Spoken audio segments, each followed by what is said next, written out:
the Jeep Gladiator really a good daily driver?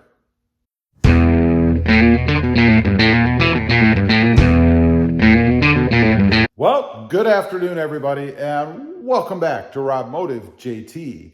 So is the Jeep Gladiator really a good daily driver? You know, I've had some time away from my Jeep Gladiator. Right now I have the Jeep Gladiator Mojave. Before that I had the Jeep Gladiator Sport. And before that I had another Jeep Gladiator Sport. So I've got some good experience, some good seat time in the Jeep Gladiator. And I gotta say, you know, since I'm away from the Jeep Gladiator right now, I'm on a little bit of a trip. I've been driving this Mercedes E320 here. It's an older, late model car, but it's pretty awesome to drive.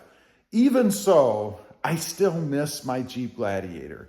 You know, back in Texas, where I'm from, not originally, of course, but back in Texas, the Jeep Gladiator is my current daily driver. You know, I have two other trucks. I have the Toyota Tacoma and I have the new Hyundai Santa Cruz. But still, I find that when I'm going to run some errands and things, or maybe sometimes if I don't just want to go out for a joyride, I always choose the Jeep Gladiator.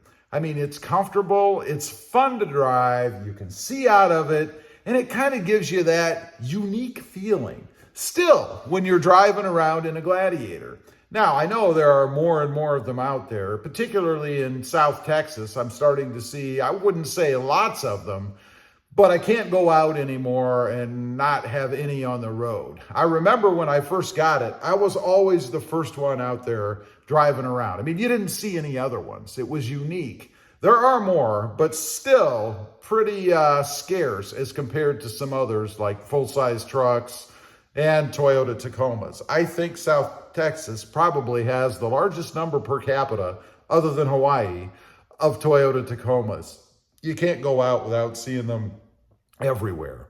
But the Jeep Gladiator is awesome as a daily driver. You know, if you throw a tonneau cover on the back, put yourself one of those Gladi boards in there. If you're not familiar with what a Gladi board is, check out some of my other videos. It's a very handy little simple device that you could throw in the back of your Gladiator for less than 20 bucks, maybe even less than that, if you happen to have something sitting around in your garage. But anyway, if you put a tonneau cover on, you've got the Gladi board in the back, you can run to the grocery store, throw your groceries in those little terrible bags that they put them in, the things that always roll around all over the place. I miss the paper bags. Do you remember paper bags? You know, they were square, you could sit them down, and for the most part, they would stay where you put them, unlike those plastic things. But anyway, you can put your stuff in there up against the Gladi board. It's going to stay at the back of the bed where you can easily get it out when you get home. If you want to throw something in the truck that's a little bigger, you've got it protected with the tonneau cover, you can do that. And of course, anything that's taller, you just roll the cover back and you can do pretty much anything you want. I missed that recently. We actually went and picked up a flat screen TV. It was some big honking 70-inch thing and a box that's even bigger than that. And we actually couldn't fit it in the Mercedes back here. We had to strap it on the hood, or rather on the roof. That was an interesting experience. But I missed having a bed, having a truck, if you will, having the Jeep Gladiator. If I had that here, I could have just thrown it in the back, would have been easy, we'd have been home, no problem. Much better than driving down the road in that car and trying to keep it from blowing off the top. Comfort-wise, I mentioned, you know, I've talked about this before, took a long-distance trip in that truck. Seats were always comfortable. And if you're taking a 20, 30, maybe even an hour-long commute every day one way, you know, if you're still at the brick and mortar, it's perfectly comfortable enough to do that. You're never going to get fatigued while you're sitting in bumper-to-bumper traffic. Man, I'm glad I don't do that anymore. But you're not going to get fatigued sitting in there. It's comfortable. The tech and stuff they have in it is spot on. I mean, I can connect my phone. I can listen to my own tunes, my 80s rock. I love that. Seamless, works perfectly. Never have any problems with that. If you need directions, I happen to have navigation in mind, but you can connect it up with Apple CarPlay. Unfortunately, you do still have to plug it in with a cord, but it works seamlessly and it'll get you where you're going. And by the way, speaking of navigation, Even if you have to plug it in with a cord, I will say I highly recommend using Apple CarPlay for that. Navigation built in is great until things change. In other words, roads are closed or there's new roads, new streets, whatever. You have to get the updates. You have to pay for that. It's a drag. All the Google stuff or the Apple Maps or all that kind of stuff is up to date. I took a trip recently to Connecticut. And we rented a GMC Terrain, which, by the way, was a pretty good ride for that trip. But I used Apple CarPlay, plugged it in, and it showed me the best routes given the traffic patterns that were happening at that time of the day.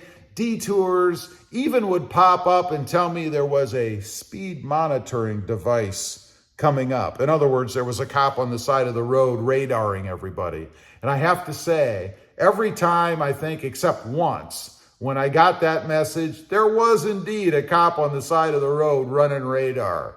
I really like that. I think all of the directional type software or apps that are out there have come a long way, and they make long distance trips really pretty easy to navigate, step-by-step directions. One thing I really like about Apple's device, or Apple's app, I guess, for directions, is they kind of tell you step by step, even as you're going through lights. I remember approaching, do not turn at this light, turn at the next light.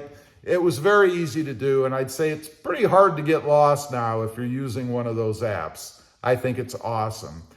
From a power standpoint, if you like acceleration and you like to have something when you hit the accelerator, the Jeep Gladiator has that. I love that about it. It never feels underpowered to me. Doesn't mean it's like a race car or anything, but compared to some of the other trucks I've had, particularly the Tacoma without the Sprint booster, Chevy S10s, and I know I'm going back in time, Ford Rangers, they were always dogs. The only one that wasn't was the Nissan Frontier. I had a late model Nissan Frontier, and I have to say, that thing really would get up and go. But the problem is, it really liked the taste of gasoline as well. I think I was getting somewhere in the 8 to 10 miles per gallon range with that truck. It was horrible. One of the big reasons that I got rid of it.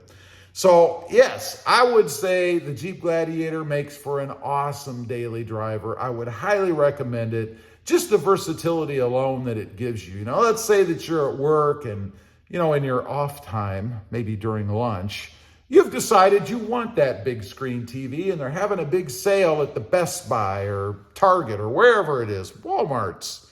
You can stop on the way home and pick it up because you have the bed. You can just throw it in.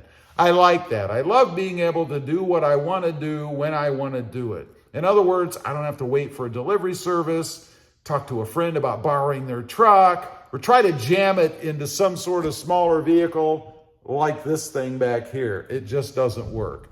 Anyway, I just wanted to get on here, talk about that a little bit.